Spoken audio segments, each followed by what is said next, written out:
Let's calculate some molarities.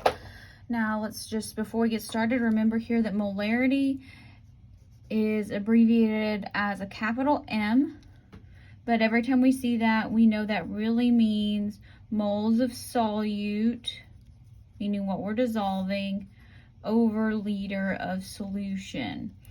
And the solute and solution will be important if you move on to Gen Chem 2, but we'll just, you can be good with, we write moles per liter. Okay, so what we want here is we need moles in the top and liters in the bottom. So I do mine several ways here. 0.38 moles. Go ahead and write your substance. It does help. Now you can go ahead and put it under the fraction bar in the same one if you want to, or you can be like me and put it over here. Depends on the day. Sometimes I do one, sometimes I do the other. Okay, so 0.38 divided by 6.14. So this is an easy one. So here we're getting 0.062.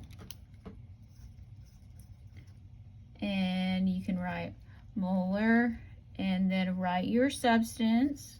This is just good science practice. If you want to just leave it and write moles over liters, you can do that too.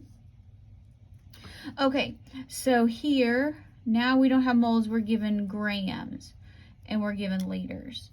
All right, so we need moles in the top. So which one of these is closer to moles? I hope you said Dr. B, grams. We know how to get from grams to moles. You are correct. 72.8 grams, C2H6O. So why don't we go ahead and find a molar mass of that. You'll want your periodic table here. So we have 2 carbons at 12.01 apiece, 6 hydrogens, 1.008 apiece, and 1 oxygen at 16. I'm going to go with 46.07. And how you round your numbers might be slightly different than mine. That's okay. And that gets 1 mole. I know it gets annoying writing these substances over and over. You will be glad you did it. Like when we did limiting reactants and other stoichiometry problems. Okay, so we have moles in the top. Now what's our other component of molarity? Liters, but liters go in the bottom. So 2.34 liters. You can put it over here if you want to. Just make sure it's in the bottom somewhere. Do your unit check. Moles in the top, liters in the bottom. So 72.8 divided by 46.07. And let's divide by 2.34. So I'm going to go with 0. I got 3 significant figures, 675, and we say that as molar C2H6O, which I believe is ethanol. All right, now here, what about this? 12.87 milligrams of Ki in 112.4 milliliters. And again, knowing we're trying to get moles in the top and liters in the bottom. So, well, this is the closest thing to liters, right? So we know it's going to go in the bottom. So let's start with this in the top. Let's see what happens. You know, I mean, the worst thing that could happen is you get it upside down. It's not so bad. Milligrams of Ki. Now, can we get from milligrams to moles? No. We need to go through grams, right?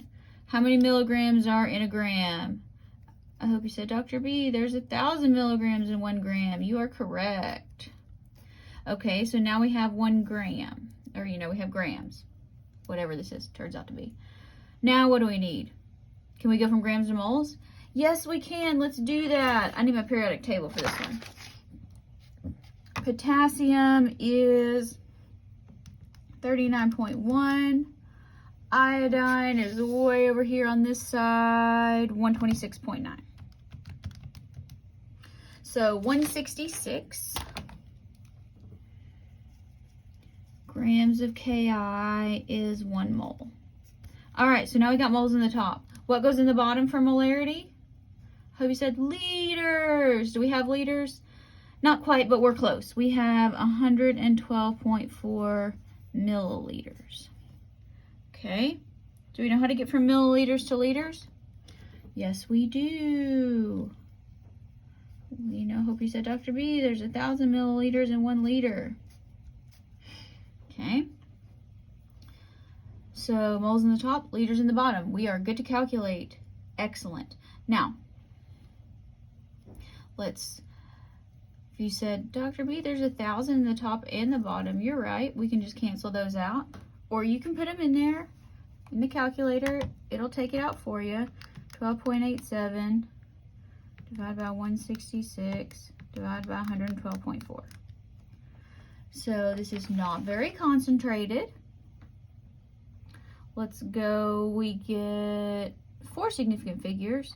So 6.897, round up, 6.898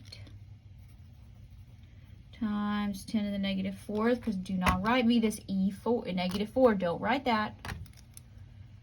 Molar Ki.